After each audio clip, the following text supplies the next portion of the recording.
Let's get the recording going. Alrighty. Thank you so much, everybody, for joining. I'm going to mute everybody just so that we keep it tidy. And manage participants. And mute all. Continue. Okay, so we're nice and clean.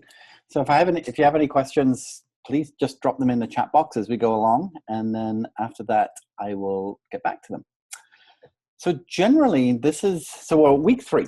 So week 1, if you remember, was all about engagement and how you can have a conversation online and start to build affinity, as it were, with your audience. Last week, we looked at what we call entertainment, which was finding posts that would actually work to increase people's enjoyment, if you like, of the kind of posts that you do, which is so important because the whole idea with social media is everybody's scrolling, and what makes the scrolling stop is a great post. So we looked at what those great posts are. So I'm not a salesy person about social media. I always think that social media is like a gateway to a conversation. So remember last week we talked about everybody being around a pool and having a party around the pool, and then the homeowner says, Alexa, I'd like to talk to you. Can you come into my kitchen or into the study? And then he sits down and said, so what do you think? Do you think I should sell this place? If you hadn't been at the pool party and you hadn't shown up and been sociable, that conversation probably wouldn't have happened. And that's the thing with social media is it's sociable. It puts you in a room, a virtual room, if you like, with lots of other people around a virtual pool. And that's where the magic starts to happen and people go offline with you, as we talked about in that Twitter account that I sent last week. You take an online relationship on land, and that's what we really want to do. Yes, Diane. So that's what we want to do today. And the next part of social media is that people know who you are, and they start to like your stuff. So it's called a know, like, trust scenario, which you must have heard of. And what I say to people is, what is your KLT factor? In so much as how much people know who you are, how much people like what you do, and how much would they trust you to do business with you? So today is the third part. It's the trust. And for the trust to work, what we've got to do is we've got to show people our integrity, our authenticity, the knowledge of which we come from, so that people can actually sort of get what we do and why we do it and how we do it. All those Google reviews that we talked about and different Facebook reviews all help to add credence to that. So that's what we're going to go today. If that's good, can I get some thumbs up? Yay! Awesome. Right on. So I'm going to share my screen, and then we'll go through, and then we'll stop and come back and do a few fun things. So share my screen, share screen. Okay. So what we have effectively today is module 3, which is educate. And we all remember books, and we all remember what that looked like when we had an opportunity to read and learn when we were at school. And now in this digital generation, a lot of people learn visually. They learn through Facebook. They learn through links to different websites. A lot of people don't even have cable TV anymore. They learn so much from the internet. They might just go to Google for the news. They probably don't even buy a newspaper anymore. So the whole method of education has dramatically changed. 1-year-olds can pick up an iPad and just scroll through like that's all they know. Give them a book, they may not even know how to open it or turn a page. So it's definitely changing, and our audience is changing too. So I often find that the adults of the world are now sort of the children of the world, because they're the ones that are learning, and the children of the world is like, yeah, I got that, I can show you. So wherever you are in life, whether you're a grandparent or a student, social media is totally where it's at. That's where people are sort of learning from, they're getting their communication from, they're asking questions, they're doing their networking. So you are definitely in the right place to position yourself as the next person that they should do business with. And with that, we've got lots of ways to do that. We specifically, this course, focusing on Facebook and a little bit on Google and a little bit on Instagram. But we know there's Twitter, we know there's Snapchat, we know there's LinkedIn, there's Facebook Live Video, there's any number of other things, but we're predominantly on that top line, but specifically today in the Facebook quadrant. And I want to show you a quick video that our friend Gary Vaynerchuk, I showed you him last week, put together, and I think it'll really really make a lot of sense in terms of where we're going with this. So if I scroll down to marketing in the year that we actually live in.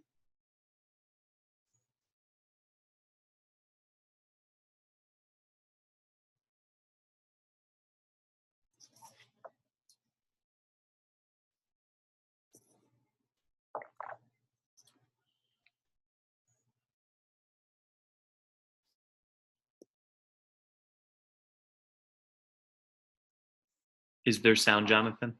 Oh, can you not hear it? We can't. No. Oh, okay.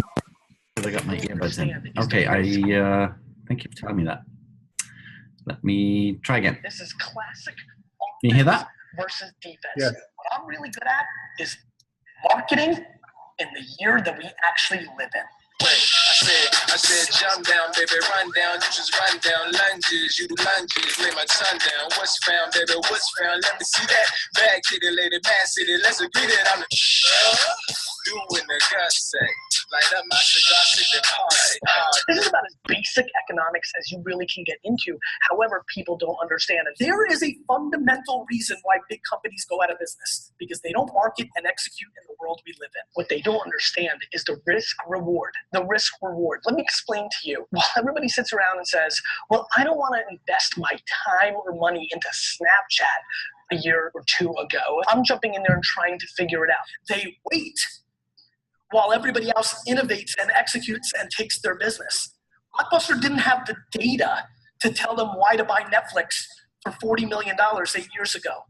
That put them out of business. You're saying it's risky to put your time and money into Snapchat in case it disappears. I implore you to start taking these channels seriously. Instagram got 50 million users. 50 million users in 1.6 years. I say it's risky to not jump in there in case it explodes. 99% of the people in this room not market in the year that we actually live in. If you are not in full pledge effort of storytelling on Facebook, Twitter, Pinterest, and Instagram at this moment, you are borderline not relevant to what's about to happen in the next 24 months. That's period. For example, when I was buying Google AdWords in 2000, 2001, when I put the word wine for 10 cents, that was a good deal. You're talking about a $14 word right now. So most people aren't executing on so many different variables, they can't show the ROI. Look, I get it. You want to show the ROI of your Instagram campaign and you've got somebody disciplined above you that doesn't know how to quantify it, and you walk in and say, hey, we did really well this month. We got 1,700 hearts. That's a tough thing to sell through. I respect that. So the question becomes, while everybody was debating, is this Google AdWords thing really sell? Is this a good thing? Where are our eyeballs and ears going? That to me is the thing that I'm completely obsessed with right now. Where are we spending our time? I'm racking up the returns on that inexpensive cost that later turns out to be obvious to the market. When the market becomes aware and smart about it, it dilutes. That's basically the way I think about marketing, which is why in 2007, nobody even knows what Twitter is, and I'm using it daily, engaging with people. By the time people figure out 2010, 11, 12, 13, that it matters, I'm amassing my hundreds of thousands of followers, which was easier then. So the game continues to change. This is classic offense versus defense. Most of you are on defense. I am always on the offense. Can I get a minute? Let's do it. You see what I mean?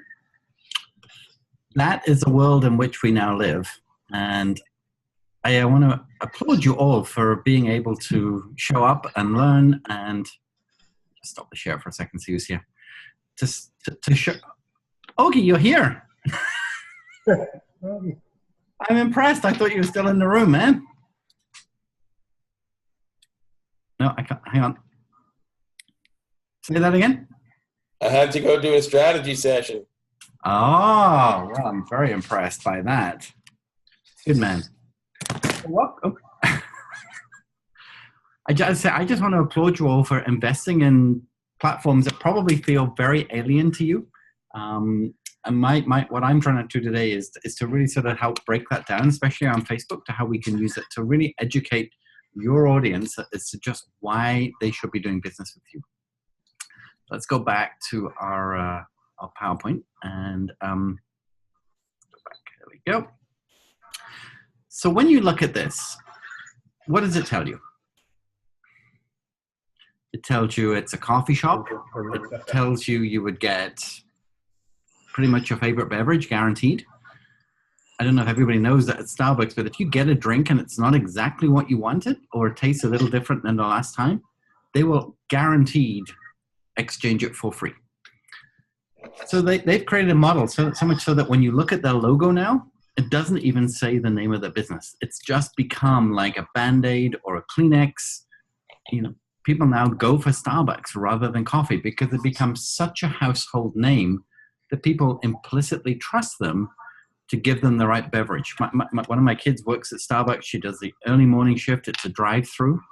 And their busiest time is between 5:30 in the morning and 7 a.m., where people just can't even get out of the car. They just go for their morning coffee and they have their order. They sometimes even pre-order it with a mobile app now, pick it up, and away they go. And Starbucks is just making all of its money around drive-through, you know, at certain times of the day. And it's quite incredible. Then we can go to, one second. My computer wants to do an automatic update, which I do not want it to do. Let's just get rid of that. My goodness. So let's have a look at this company. I don't know if you have a Nordstrom. Do you have a Nordstrom in Florida?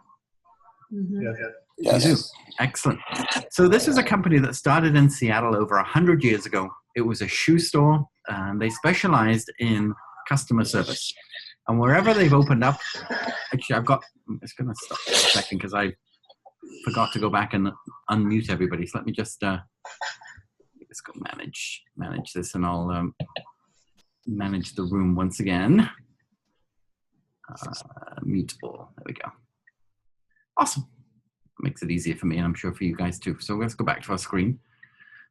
So Nordstrom have an incredible policy of customer service, and 2 years ago, they opened up in Vancouver, here where I live, and they bought out the old Sears building. And this was a Sears flagship store, and Sears just left the downtown core, and Nordstrom put it in. And for 18 months, they renovated this building. So they didn't make a sale. They just renovated this building into a very, very high-end department store. And all the time that they're opening it up, everybody's excited to go buy from them because it's Nordstrom and Nordstrom coming to town. Now, personally, I went into that store. I didn't buy a thing. There was very few things in the store that actually appealed to me.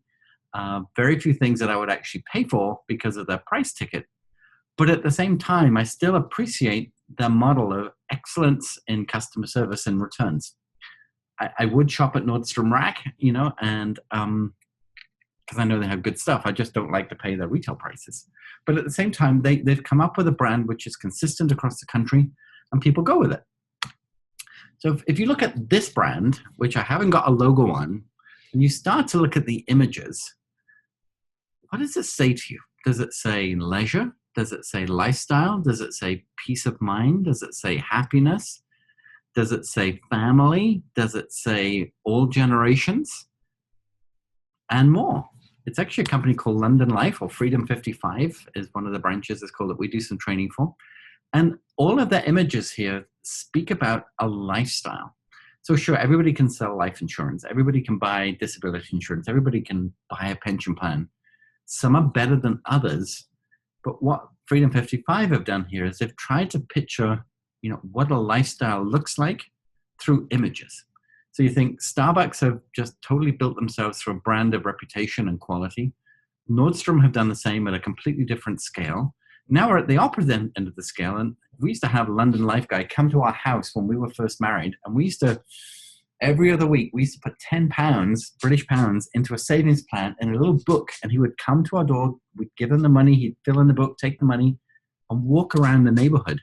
So two extremes of marketing. But in social media terms, we've almost gone back to that man knocking on the door with the book, taking the £10 or $10 or whatever, because we can literally be that in somebody's face with social media in such a way that they know us so well, it's almost like knocking on someone's door. So when people find you on social media, or they find a website that you created, how does that brand, how does that post make people feel? Does it say, I'm happy? Or does it say, that really annoys me? ideally, what we want for people to think is, you know what? I want what he's got. I want that.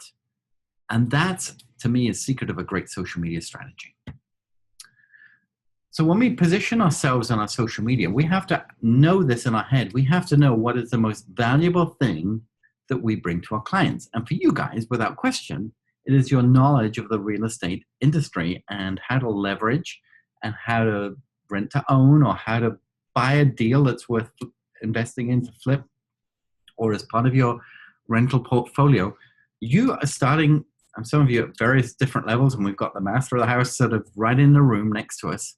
But you are all starting to learn what that looks like. And I don't know where you are in that sort of journey. Some of you are very expert, some of you are very entry level, and somewhere in between. But that is a beautiful thing to be in. And what we have to do, no matter where you're at, you have to learn a little bit more, and you have to share what you learn. So if you remember when Augie was at the event that I came to, and he picked up a violin, and then we had the Celtic fiddle guru, and we had the guy with the Indian sitar sort of style, and then Augie in the middle. He'd never played a violin in front of anybody before. He hadn't even ever played a violin in his life until like a few hours before that moment. But what he was demonstrating was like, I'm on a journey still, I'm learning, I'm willing to be vulnerable, and I'm willing to sort of have some fun, but I'm also willing to share what it can look like when you're an expert on two different modalities, and here am I in the middle, but I'm willing to learn. And people don't want to say that you have to be the excellent expert in all things. I think people are very much appreciative of you sharing a little bit of vulnerability, a lot of authenticity, and just saying, this is what I'm doing. I'm in a different stage of life. This is what I'm investing my money and my time in. I'm on a journey. Do you want to come with me? And when you have that kind of look and attitude to what it is that you do, people will absolutely say, you know what? Yeah, I do. So we've talked a lot about being real on our social media because we know that these emotional connections matter.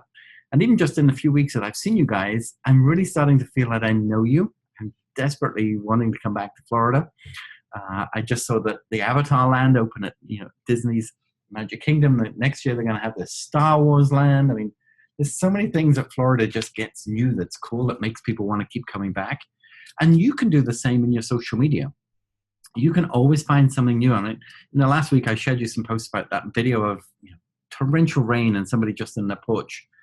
It was, I find rain very therapeutic, so you could easily take a picture of the rain. I asked you at the beginning about, I think it's Tropical Storm Dawn that's coming up.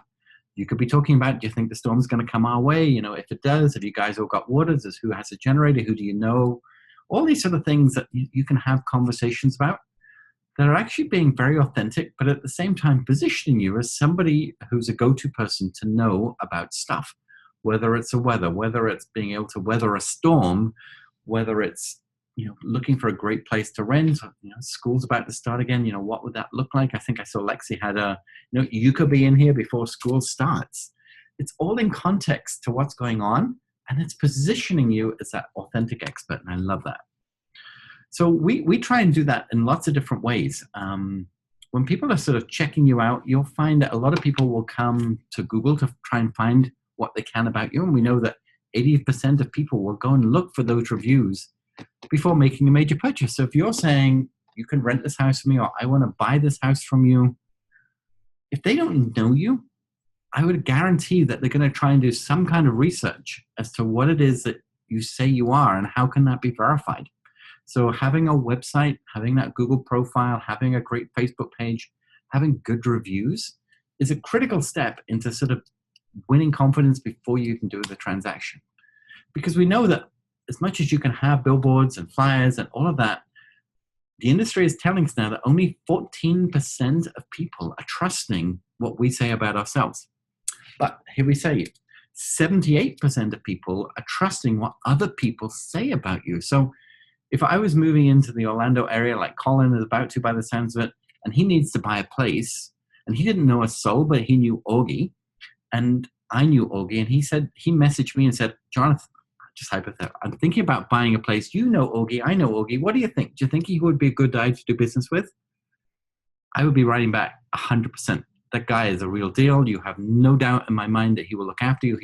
You can trust him with your banker's draft, and he will do the right thing by you. that's because of a relationship that Augie, Colin, and I have through a mastermind that we've gotten to know each other. What relationships are you building with your audience so that when someone asks the same question, my daughter's looking for a place to live, we're thinking about downsizing, we're looking at sort of taking our 401k and putting it into property, are you the person that comes to the top of mind that your friends and neighbors are sort of saying, oh my gosh, you got to speak to Vinny, you got to speak to Kerry, you got to speak to Diane, you got to speak to Bob, because that's what you want. And that's what 2017 looks like. And that video about marketing in the year in which we live is exactly why I played it, because more and more people are going to Facebook to actually get the answers to the questions than anywhere else. The Yellow Pages is gone. Google is used dramatically, but Facebook is where people really get that connection of friendship and trust. So what is your strategy for this year? I'm a pencil and pen sort of kind of guy. I write a lot of notes. Invariably, I have a cup of coffee in my hand. I have this cup resting on my forehead, and I will literally be thinking out loud, and I'm writing my notes. I've been doing it today about my marketing plans for the rest of this year. So when people are, if they've got mortgage advice coming their way, if they've got rental properties coming their way, if they've got an idea to sort of sell or downsize or expand, if their strategy is to do that, are you part of that strategy? Are you educating your friends and family and neighbors into what's possible so that as and when they are ready, that again, that you are top of mind? And that's the educate part of social media, is not just to make yourself available and a fun guy or lady to know, but the education piece that you could be giving constantly is really what's going to keep the thought process going. Because I know you're all looking for places to buy, and you're driving the streets and looking, and I so understand what that looks like. Wouldn't it be great if people were actually calling you and saying, I think my neighbor's going to sell. He started clearing out his garage. His wife passed away. He's looking at retirement homes. Do you want me to make an introduction? Because that can happen if people, as I say, keep you top of mind, and you've done a great job of educating and how much you've helped other people by doing this strategy. So that success, that challenge, that journey is something that we're on together. And I love the fact that this is a 5-week course and I'm getting to know you, and lots of questions in the Facebook group. So through that, you're not alone in this. Wherever you're at your level of expertise on social media, that's okay. The reason we do it in a group is that we record it. We have the academy. You can go back and you can check all these things out. You can print everything. And this isn't going away. This is just going to build and build as we go through these next few weeks. The first part of what I always want people to do is that when they find you, whether you've got a website or not, you might just have a Facebook page or an Instagram account or both, or a Google+. If someone's there and they find you, can they find a post about who you are? A lot of companies have like a mission statement and a vision statement. I don't know if anybody ever reads them, anybody ever adheres to them, but they do. But as far as a personal mission statement goes, have you written one out? I mean, this is my Instagram, and I said to people, I've been on Instagram quite a while. You may have seen a lot of my posts. I get a lot of likes every day, but do you know who I am and what I do? So I just wrote this simple paragraph about who I am, what my friends say about me, what my family says about me, what's important to me. And this totally positions you as someone who's approachable, who's willing to put it out there. So this isn't a resume. This isn't a speak to sell talk. This isn't a pitch. This is just, you know what? This is who I am. This is what makes me who I am. So you'll see me out. I've got a business shirt. I've got a pair of jeans. I've got a phone and a cup of coffee. That's pretty much how you'll always find me wherever I am. And that's me. So you need to be able to write that kind of post as like, that's me. This is Steve and Diane. This is Lexi. This is Vinny.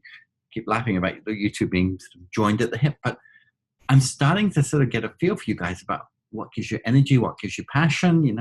You could be driving down the streets at 10 in the morning on a Sunday just looking, for a deal. Love that, especially when I see it on your Facebook videos. And more people, you have to keep telling the story so that they remember what it is that you do.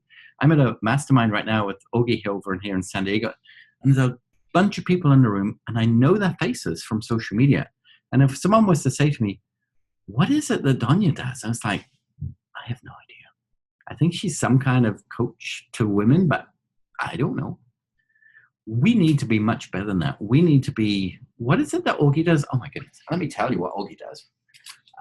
So that your friends know that, and you're going to have to consistently educate your audience on who it is you are and what it is you do and what makes you get up in the morning and jump for joy, because that's how your strategy is going to work. Is it easy? No. Is it hard to manage when you're out? You may already have a career and you're trying to transition into this. It's like lots of plates on sticks. Juggling is like, having 2 tennis balls, I can juggle. Put 3 into it, not so much. Put 4 into it and I drop them all. So if we were just juggling with 2, let's just say it's Google and Facebook, or Google and Instagram, or Facebook and Instagram. How do you manage that?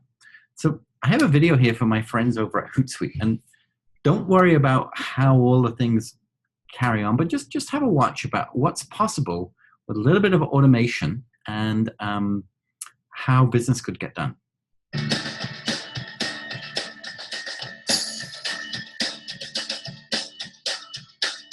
Walking up into it, out here where we fall asleep, holding on to a little bit of love, waking in sunshine, cool air, feeling fine, high, lost my mind, holding on to a little bit of love.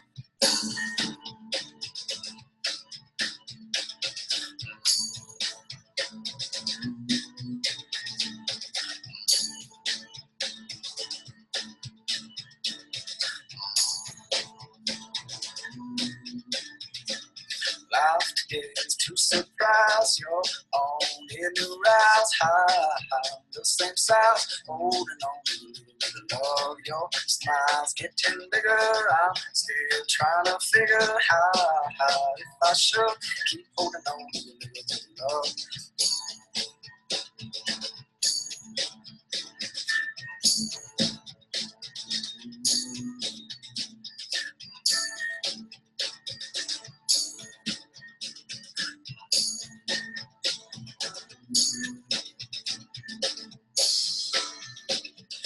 Nice time is gone, how moving along, see in the song, holding on to a little bit of love, for leaves falling down, back to another left here on the ground, they're playing bound, holding on to a little bit of love.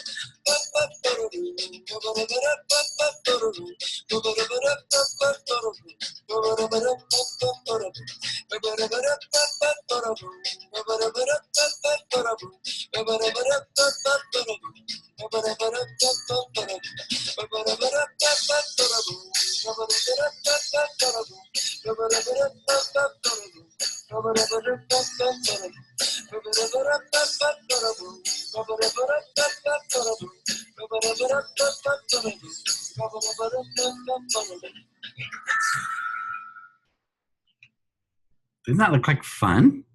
And the great thing about Hootsuite is that it can be all done through automation.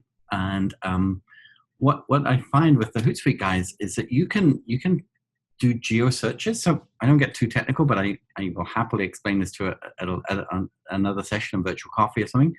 But if you're looking for the word rent or rental property or winter springs or celebration or whatever those keywords are, you can set up a listing board on Hootsuite, and you can put in a postcode or a Google map or a zip code, and you say, I'm looking for anybody who uses the word rent or rental property or investment in a 25-mile radius of where I live.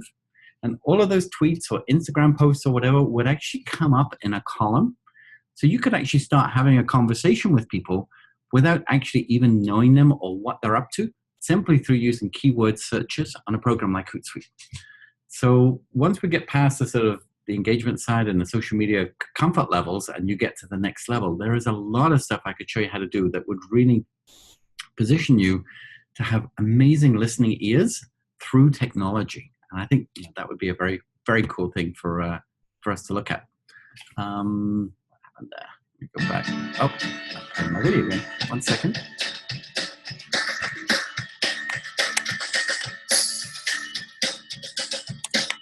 Okay.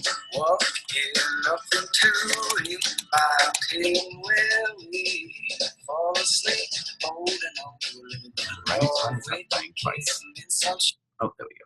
Got it. All right. Let's carry on. Okay, wonder. Oh, I know why. This video is embedded in a PowerPoint and it's actually working. Okay, so I should be able to click. How do I do this, folks? I'm going to have to. Thank you for being understanding. I'm going to have to show. Go to the next slide and carry on, because otherwise it's going to stuck myself in a loop. Okay, so we live in this social world where the windows of the world are coming through our cell phone. I was filming a guy in the gym this morning at 7 a.m. for his website. There's so much that we know that we can do with a simple smartphone these days. We also know that almost everything that happens is being recorded. And no matter whether a news conference, I haven't picked up a newspaper in weeks. I haven't watched the television in days. But I know that John McCain, Senator John McCain, has a brain tumor and he's just had surgery for it today. And I know half the world is talking about it. And I saw that on social media. So there's many, many things that could be a conversation. You could say, do you remember back in the last election when McCain was running and he came to New Smyrna Beach and we went out and we stood by the van and, had a long conversation with him? I really hope he recovers. That would be a great post that's in context, that's topical right to this day. And is it about real estate investing? No. But is it very topical to a conversation? You betcha. And a lot of people might thank you for sharing a news item that they may have missed. And this is where social can really help with that. The other thing that I really like to talk about is when you have a website, is writing these stories, not just on social media, but actually on a website, and be able to take those stories and actually share them through. Now, I know not everybody has a website here, but I want to give you some examples of what a blog might look like. So this is a client of ours. Their name is Tamlin Homes. They're based up in here in Canada, and they build timber frame homes, like packages that people can literally order, have shipped. As long as they've got the footings in, when that home arrives, this house can be built in 3 weeks. Recently, the building code changed in British Columbia, and they have this new HBO Builders Rules, which basically is putting a lot more regulation to people who are building their own homes. So this energy code's changed, and basically what we did, we wrote a blog specifically around why the building code has changed. And people now have to go to a class, they have to get a course certification so that they understand all the different factors around insulation and ventilation, and we simply put together a quick blog about that. We put a link to the page, and then after that, we actually my client did a series of classes to be able to teach people how they could still build their own home with their packages once they do it. What we also do with the blog is that when somebody has found this post on Facebook, come to the website, read the blog, we're always trying to get that name and email, as we've talked about. So you'll see in almost every blog I show you, there will always be a box. It's like, would you like to know more about, in this instance, special pricing, new plans, home design and construction news? Here you go. Quite often, it's a really good idea to offer something in exchange for people's email. In this instance, we'll position ourselves as an expert. We're basically saying, here we are, this is what we do. Would you like a piece of it? Yes. Okay. Name, email, thank you. The more boxes that you asked for, the less likelihood people are going to fill this form in. So we just ask for a name. We don't say first and second name. And we just ask for email. It would be great to get an address. It would be great to get a phone number. It would be great to sort of say, what are you interested in? You can do that along the way, but to begin with, name and email would be the ideal thing. Then positioning yourself. So this is a plumbing company that we work with called Tap to Train. Very bright, vibrant, local plumbing company. This is their blog. And this week's blog is about the team. And this is Jillian. And more than just a team, we're family. You can always tell the difference between people who are happy to ... That makes you want to read more. So then you would click to find out more. But if you go through the blog, you'll see. Hey, hello. do you think we can see your screen? Can you not? I can't. No, we can only see you. We can see you. I don't know if that's everybody, but I was confused if we were looking at something or not. Well, thank you so much. I'm doing great today, aren't I? We're paying attention. Well, I'm glad I'm very expressionate the way I speak. You look great, so it's fine. Alrighty, let me go back a little bit. Okay, now you can see my screen, right? Yes, now we can. Thank you so much for letting me know that, because Anytime. I didn't realize. So this is a Tamlin blog that I mentioned to you. Now it'll all make a lot of sense. So you can see the footings going in, the package that they make that comes in, all the home building stuff that people needed to know about, and the call to action right here so people would carry on. Then the plumbing company. So this is Tap to Drain, very vibrant, fun looking website. Great big, what we call a hero image here, which is the very latest blog. And you can see there who are happy to ... read more. So we're always trying to get people, the whole idea of page 1 of a website is to get them to go to page 2, page 3, page 5, the blog, read 6 or 7 blogs. So we're educating them. And then when you scroll down through this, you can already see who this company is. You can see the colors, you can see the family, you can see the ownership of, how. So what they're doing here is, so here's a sign-up box, but home hacks, tips and tricks, help prevent major water damage in your home. And who wouldn't want to know that? So you could find it all about water leaks. Top 3 tips to take care of you when you go on vacation. So if you're on vacation, which they were, what would you do when you're at home? Garbrators versus a goat. Should you be composting all your food, or should you just be garbrating and put it into the main sewer? There's lots of different blogs that they're writing. Yes, they're plumbers. Yes, they fix leaks and install new stuff. But it's all about education. And the more approachable and the more fun and the more pictures that you see of the family, the more likelihood people are going to work with them. I'm working with this guy, as I said this morning. He's a personal fitness trainer. He started writing a blog. So his first one was Living Life with Intention, which was the first blog he wrote with us. Second blog was his story. So we actually did an interview. He's up in Aspen, and Dirk and I did an interview on video that we then typed out. And then we go through, are you talking to me? So he talks about how he talks with his clients and just that whole mindset thing about fitness. And then his latest blog is, actually, it's a good one. It's talking about water being hot and water being boiling, and the difference is 1 degree. And it's just that 1 degree of difference, it can make a difference. So is he selling personal training? Yeah. Any of these blogs actually asking you to buy something from him? No, but what we're doing is we're just establishing him as that go-to expert in the field in which he lives to do that.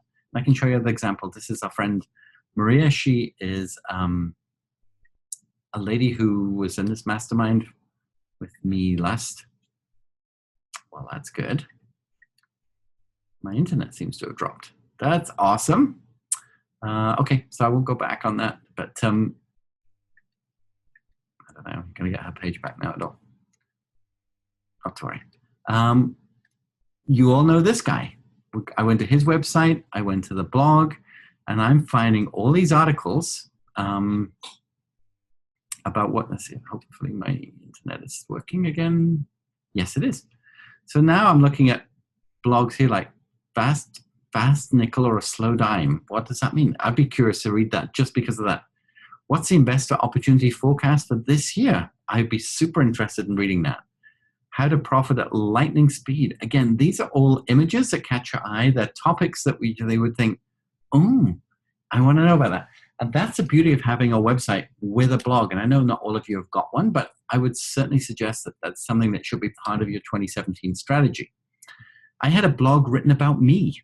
Why don't you see if there's real estate agents or home improvement guys that would actually write an article about you and the difference that you've made in the community? It could be an article about Augie going to Nicaragua at the weekend with 40 wheelchairs that you guys raise money for. That would be a great story. This is a blog that the mastermind that I'm at, it's my story. And in fact, Lisa's team interviewed me, and they actually did an interview all about what we did. So much so they found some pictures of Debbie and I, and positioned us for who we are and what we do. And people love to read this kind of stuff. So that's the kind of stuff that I'm all about, and sort of sharing and positioning ourselves. So that's what that blog thing looks like. Telling a story, positioning yourself as the expert, and stopping people going to somebody else's website. The ideal scenario is that they go to your website and they come and learn from you because you're the expert and you're positioning it. Because we don't own our social media. If Facebook was to delete your account tomorrow, you've lost it. If Instagram goes down or you get blacklisted for something or someone hacks your account, you've lost it.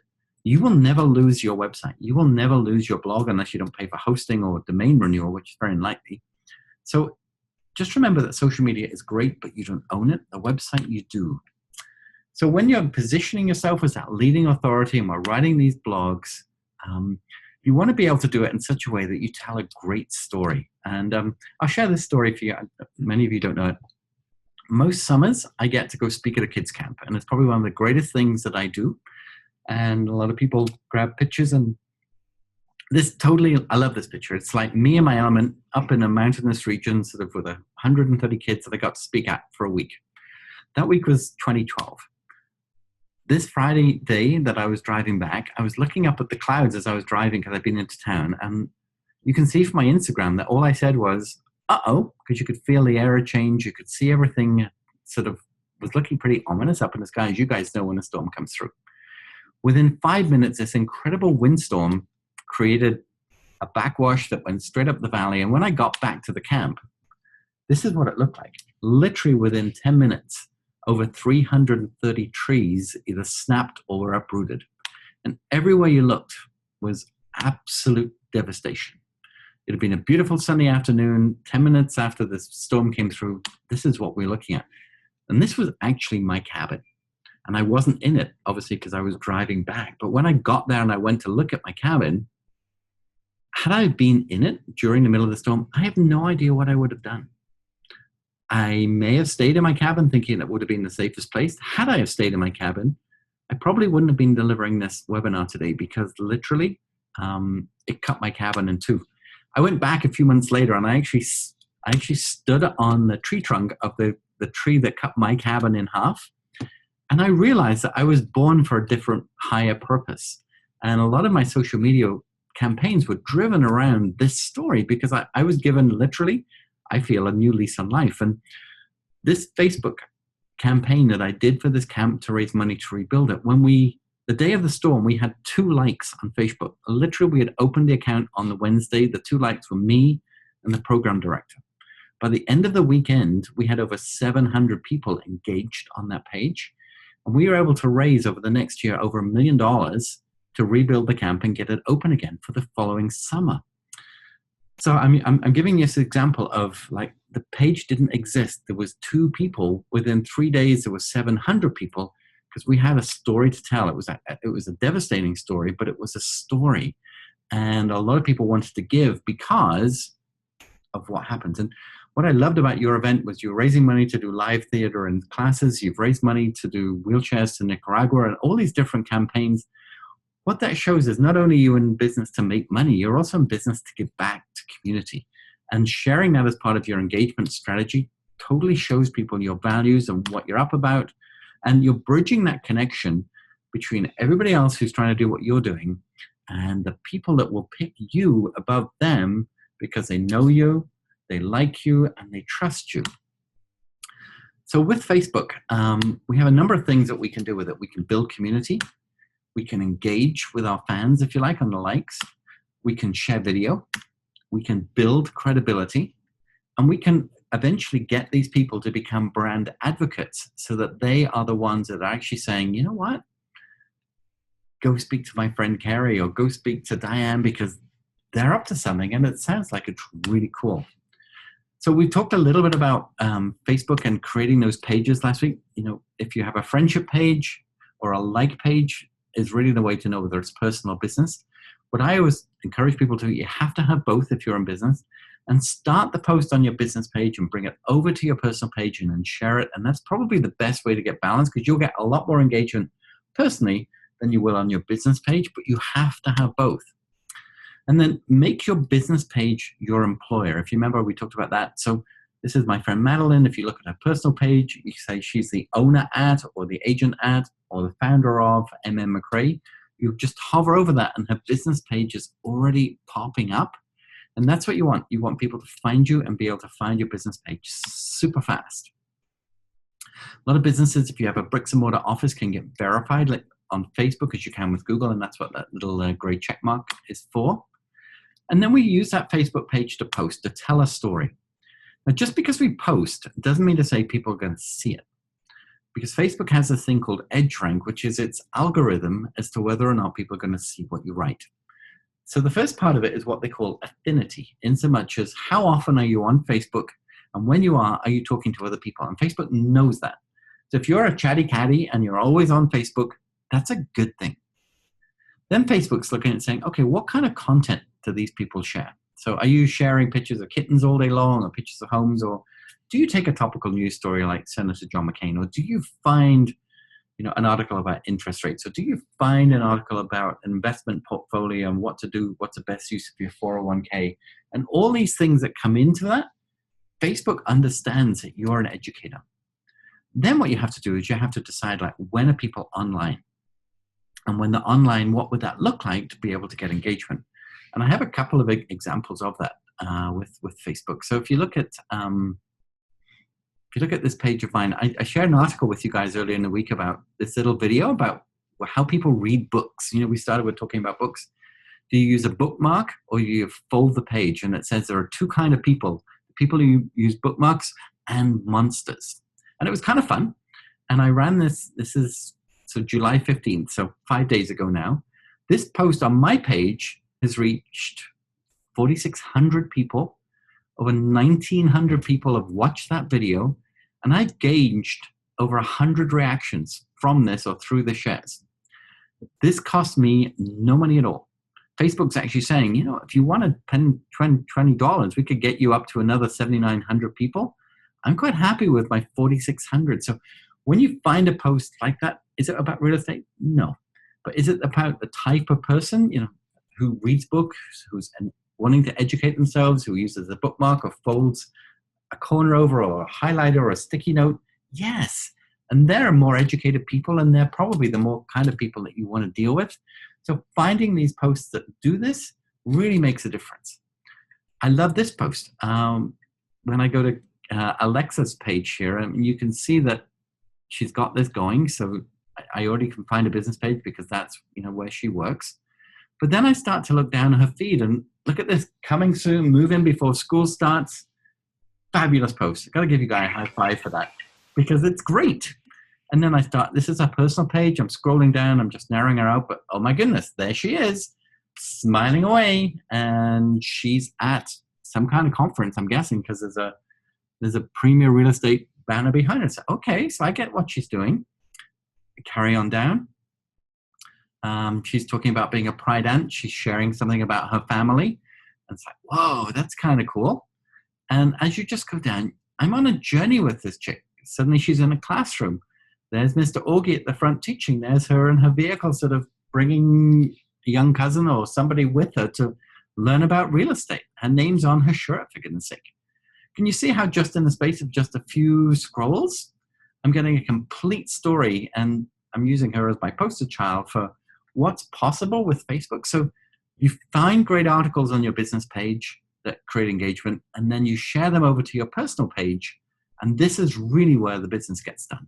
People find out who they are, they call you up, you go visit with them, and this is the real point of a social strategy and how you do that.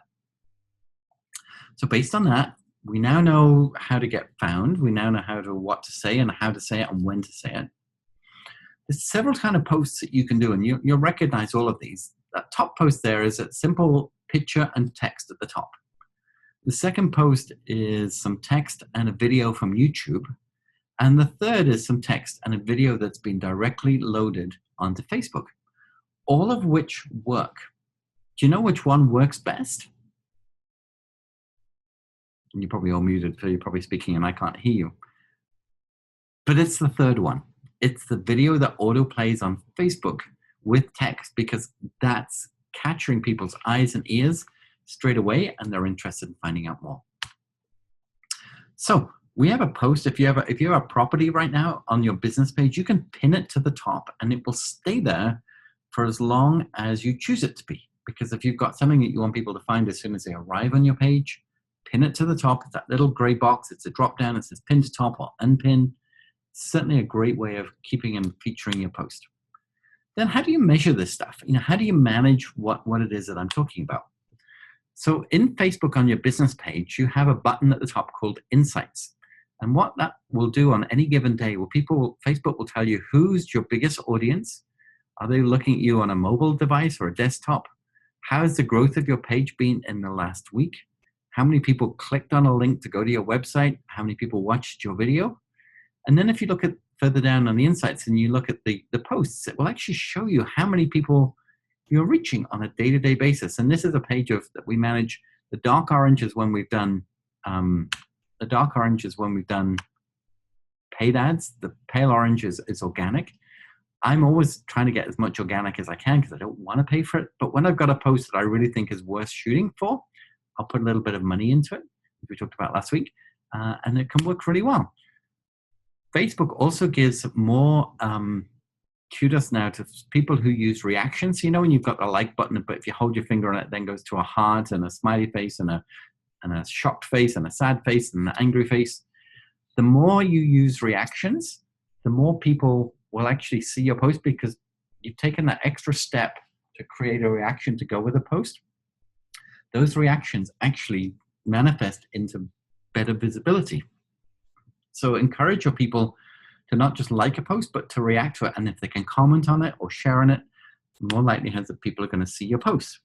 And this is what it comes down to, because we know that being social is going to drive engagement. And we know that now that engagement is driving that knowledge, which is leading to loyalty and advocacy, which is these people recommending you. So when you add those together, this directly correlates to increased sales. So that ROR, that return on investment that you're all learning to put into your social media, does equal a return on investment for exactly what you're doing. And Lexi and Carrie and Augie have all told us stories about how they have done deals through social media because they're active. And I just want all of you to be in that part of activity and making it going. So the strategy that comes behind that, as we've looked at this guy before, find pictures and videos that people can relate to. So we're entertaining them, we're educating them, we're engaging with them. This picture kind of thing totally works. Creating your own images with your own logo. It could be backdrops of different cities, Disney, Busch Gardens, the coast, downtown Orlando, all these sort of backdrops that you could add into your imagery. And then using something like Canva or WordSwag or over different apps on your phone, creating your own images can be a very, very powerful tool and also hits the mark. And so I'm asking a question here and I'm building community.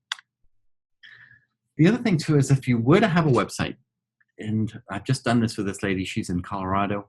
She's had a whole new web series. She's made 20 videos about the top 20 questions that she gets asked. And we created a new web page. It's called the Web Series. And we created a short video from Joanna. She calls herself the Soul Love Mentor.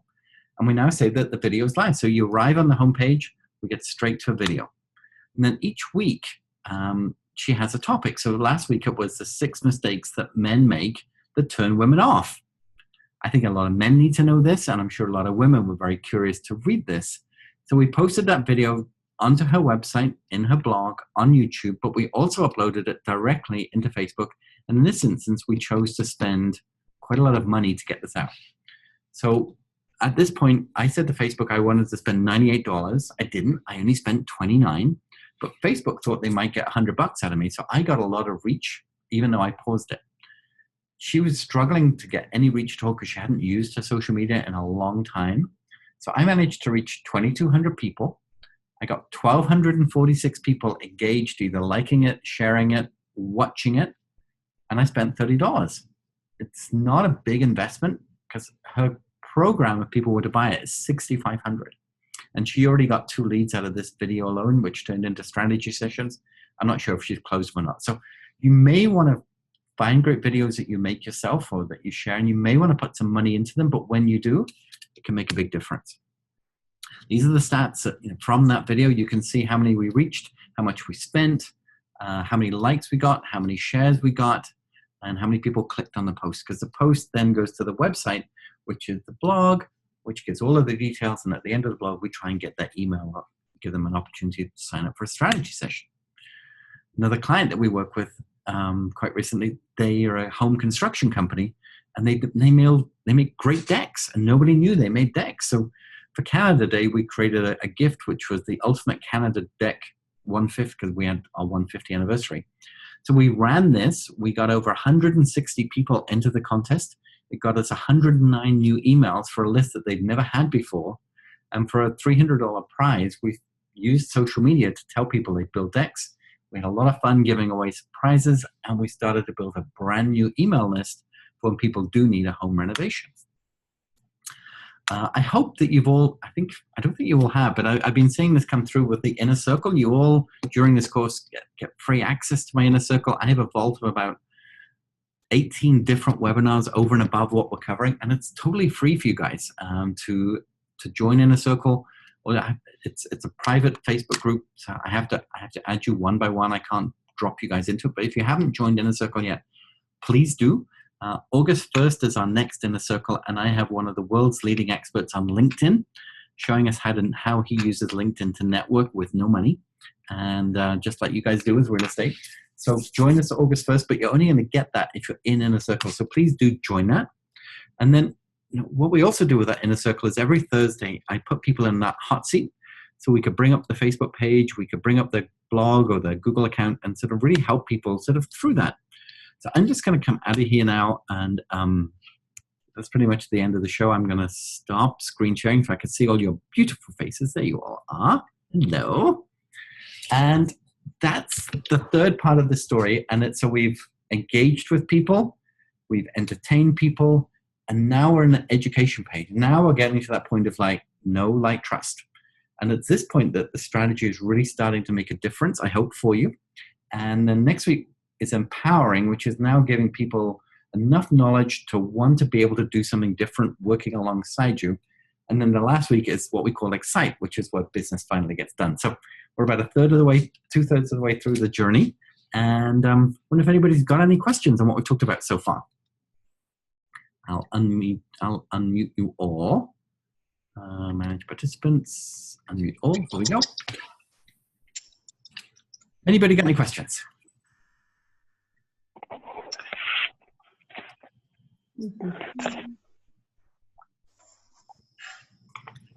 Wow, you are such a chatty bitch tonight.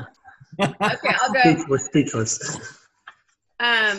One question, starting a blog, is there anything, I don't have one, is there anything I should know or do, or just do it, and if it gets screwed up, it's fine? Okay, great question. So you have a website, right? Yes. And what platform is it built on? Wix. It's built on Wix.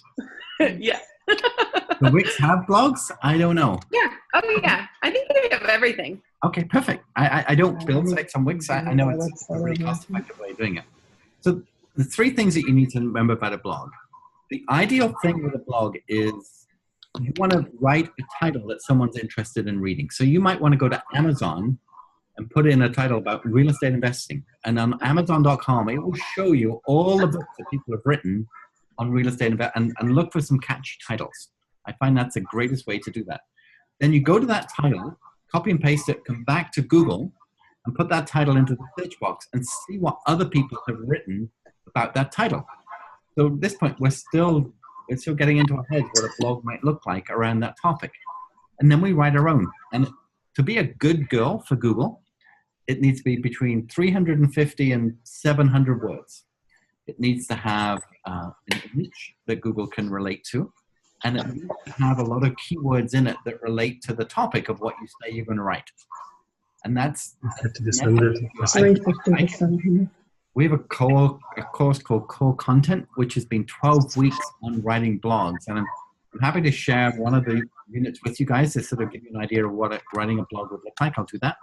We're going to run that course again in September, October time. It's a 12-week course. So if anybody's interested in blogging for business, I'd love to show you what it looks like. But in essence, I'll give you the one module, which is all the core pieces. But really what it is, it's just a long-form Facebook post telling a story of what it is that people are looking for. The more you write and the more you share, the more you're going to become that local authority in Google's mind. So then when someone's Googling and your blog comes up, Google's always trying to match local readers with local writers because there's more likelihood that there's a synergy. And that's how you get found. Easy, really. Awesome. Thank you.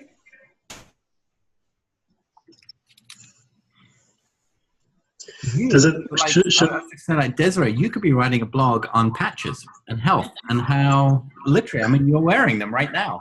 I never heard of them before. That would be a great blog to share. Not that you're selling patches by anything, but it's interesting for your health, and a lot of people might be interested in that. Actually, I do sell them. Oh, I didn't know that. Also, you should be writing a blog about that. So the blog doesn't have to be about your subject matter. It doesn't have to be about real estate. It could be on anything. Well, I mean, it does. But what I try and do is like have a balanced portfolio.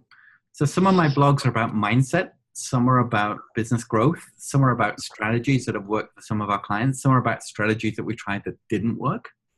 Because people want to know what works and what wallows. And if all we talk about is how amazing we are, then nobody's going to follow us. But if we're authentic and we start sharing, so it could be tips about how to renovate a garden fence, for very little money to get a house ready for sale. It could be about how to change a toilet to a low energy toilet, for water usage. And there's lots of things that you could take short videos about and write about that will people be very interested in.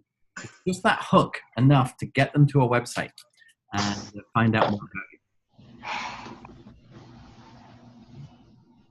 Who has a website? Let's just see hands.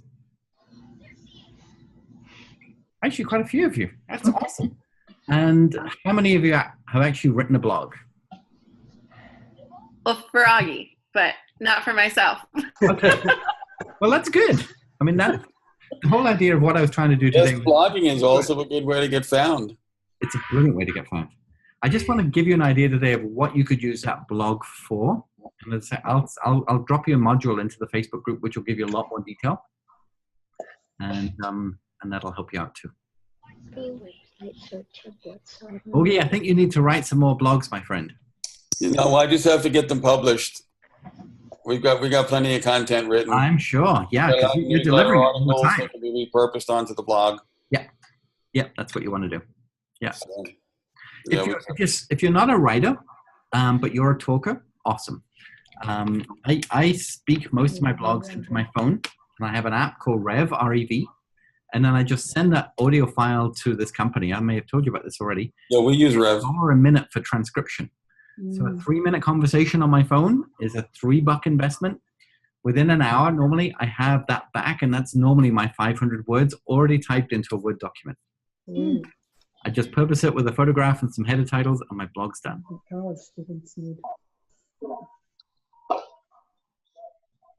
Yeah, Rev does a good job. They do great jobs, and it's so cost effective and efficient. They proofread and everything, I guess. I guess I have another question if nobody else does. We all have a couple businesses. I've got a DirecTV retail store. I've got my rent-to-own business. I've got Alexa Buys Houses. And then obviously working with Augie and Creating Wealth and Vinny and the training real estate side. My Facebook page is Alexa Buys Houses, my personal page, because that is what I care about bringing the most leads into. Yeah. But how do we best look at lots of avenues? Because we're kind of going to a lot of different people. Does that make sense? It does, yeah. So with the blog, what you then do is you subcategorize it. So you go to a blog page and then you have categories. So it could be real estate investment, home improvements, direct TV, whatever that might look like. So you write blogs under different umbrellas. And you can have up to like 10 categories on your website. So then people, once you've written a few per category, then your website software will actually say different blogs that relate to the same topic and show underneath. So then it's just about categories. And that can make a big difference, yeah. Or you could have separate pages on your website for different topics, and then you just put those blogs sort of within different topics. Jonathan, I used to use Hootsuite, and then we kind of stopped using Hootsuite. And this is going back a few years because we used it because we could load a month's worth of posts, schedule them out in advance. And then there became the school of thought that if people saw that it was posted by Hootsuite, you wouldn't get the same level of engagement. Do you have any insight you want to share on that? Well, that's absolutely true. Because if it's great for Twitter, it's great for Google Plus and LinkedIn for exactly that reason. You can just post them and forget them. But remember, the whole idea of our social strategy is to build engagement. Right. So if you do a post on Hootsuite and they see that, they will know it's done from Hootsuite. But if you're then commenting and liking and sharing at the same time, people can see that you're a real person. You're just using a third-party app as efficiency. Then you're okay. but it's all about the engagement. That's what makes the big difference. Mm-hmm. We use Hootsuite exclusively for a lot of the stuff that we do. Because you're going to be out and about. You're going to forget. You're going to not have time to do that post. So you need to be, there is a Facebook scheduler. Mm-hmm. You know, other platforms, it's absolutely brilliant to do that. And I use it a lot. And the analytics around the keyword search to come back with is gold. Okay, good. Thank you. You're welcome.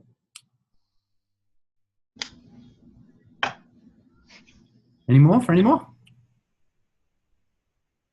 I have one that Yes, doesn't have to do with blogs. It has to do with last week's, some of the things we talked about writing referrals for other people. Yes. And I did write one. I thought it was a good one. But somehow they got ranked. I guess Facebook ranked it. And my blog was a 4 and everybody else's was a 5. Mm-hmm. So it made it look almost like it was a negative blog, and it wasn't at all. A negative review. Yeah. What did I do, or what happened? It's on Facebook. It's a star system, 1 to 5, and you obviously gave this person a 4-star rather than a 5-star. So they categorize it in terms of usefulness. So they obviously put the 5s above the 4s. So if you didn't mean to make it a 4 and you meant to make it a 5, you can go back and edit it and make it a 5. But if you felt that a business still had opportunity to be able to get to a 5, but you weren't there yet, then that's a very valid review for somebody. It's still good. It's still a 4 out of 5. I didn't say anything bad. I said that they had a good product and they were great to work with. So when you're actually in the Facebook review, the 5 stars, you just hover over, and you have to hover over all the way to the end and click 5. Sometimes you hovered over and you've only clicked 4. So you can go back and edit that. Oh, okay. All right. Yeah, all right. you can edit that. Totally I see other people give a 1 and they just don't think, it automatically defaults to a 1. It's like, no, I yeah, no, very fixable. Thank you. You're welcome.